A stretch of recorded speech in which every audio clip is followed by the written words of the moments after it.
कहते हैं कि ताजमहल बनवाने के बाद उनके कारीगरों का हाथ काट दिया गया था। ये कितनी बात सच है सर?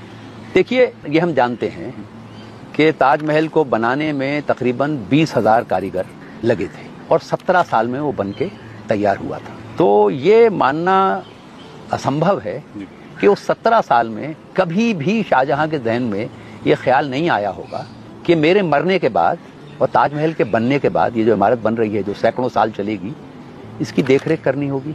अगर सारे कारीगरों के हाथ कटवा दिए थे तो वो कौन करता है? और ताजमहल का जो दक्षिणी दरवाजा है, जहां से आप ताजमहल में दाखिल होते हैं, क्योंकि आप साउथ से एंटर होते हैं और नॉर्थ की तरफ ताजमहल है, तो साउथ के जिस गेट से आप घुसते हैं, जो जुलू खाना कहलाता है, उसके पीछे एक आउटर बाउंड्री का साउथ गेट है। उससे अगर आप निकल जाएं तो पीछे एक मोहल्ला है जो ताजगंज कहलाता है, और वहां सिर्फ वही लोग रहते हैं जो ताजमहल पे काम करने वाले कारीगरों के वंशज हैं। और वहां वही काम होता है, मार्बल में प्रेशर स्टोन्स की पच्चीकारी का काम।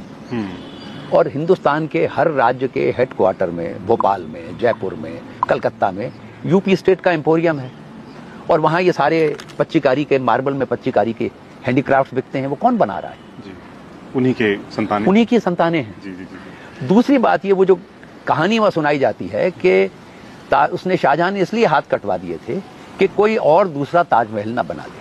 अब ये ऐसी बात है जिसका इतिहास से कोई लेना देना नहीं। जिस वक्त शाहजहां ने ताजमहल बनाया, वो दुनिया का सबसे ज्यादा धनी सम्राट था और सबसे ज्यादा शक्तिशाली भी था।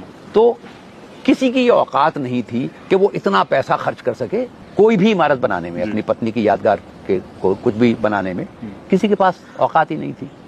तो ये किसी गाइड ने वहां पर टूरिस्टों को खुश करने के लिए ये कहानी इन्वेंट की, और आज तो वो कई किताबों में आ गई है।